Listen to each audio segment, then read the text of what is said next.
Karong adlaw, Marso 1, ipatuman ang executive order ni Cebu Governor Gwen Garcia nga magtugot bisan dili bakunado sa mga foreign travelers nga makasulod sa Sugbo. Kinahanglan lang nga ipresentar ang negative results sa ilang RT-PCR test ug magpaubo sa quarantine sud sa 5 ka adlaw. Siluan mayroon din sa report. Upat ka mga international flights ang gikatakdang mutugpa sa Mactan Cebu International Airport karong hapon. Ang mao mga flights gikan sa Singapore, Istanbul, Doha ug Dubai. Subay sa executive order nga giluwatan ni Governor Gwen Garcia ubos sa Section 3, mamahimong makasulod sa Sugbo sugod Marso 1 ang mga dili bakunado nga mga langyong turista basta makapresentar sila og negative RT-PCR test result 48 ka oras sa wala pa sila mobiya sa ilang nasod.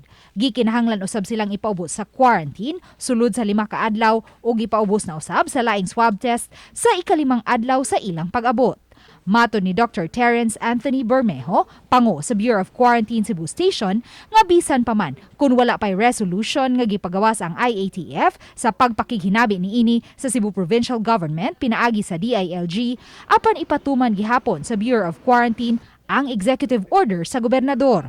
Pagkakaroon siguro sa feeling na nako, I don't think there's will be a lot of unvaccinated foreign tourists coming in because nga i-quarantine pa sila for 5 days, kung saan may mabiling silang bakasyon, di ba? So I don't think there'll be, if ever nga naag yun, gamay rin kayo na.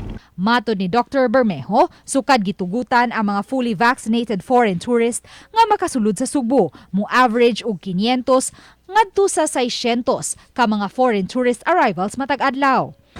Usa sa hinungdan nganong menos pa ang arrival sa mga foreign tourists dinhi sa Sugbo tungod kay sirado pa ang border sa Japan ug Korea nga mo'y major market sa nasod ilabi na dinhi sa Sugbo. We're just hoping that ma-open na po ang uban countries regarding their borders aron they can also let their tourists out. Uban ni Marlon Melgazo, Luan Marondina, Balitang Bisdak.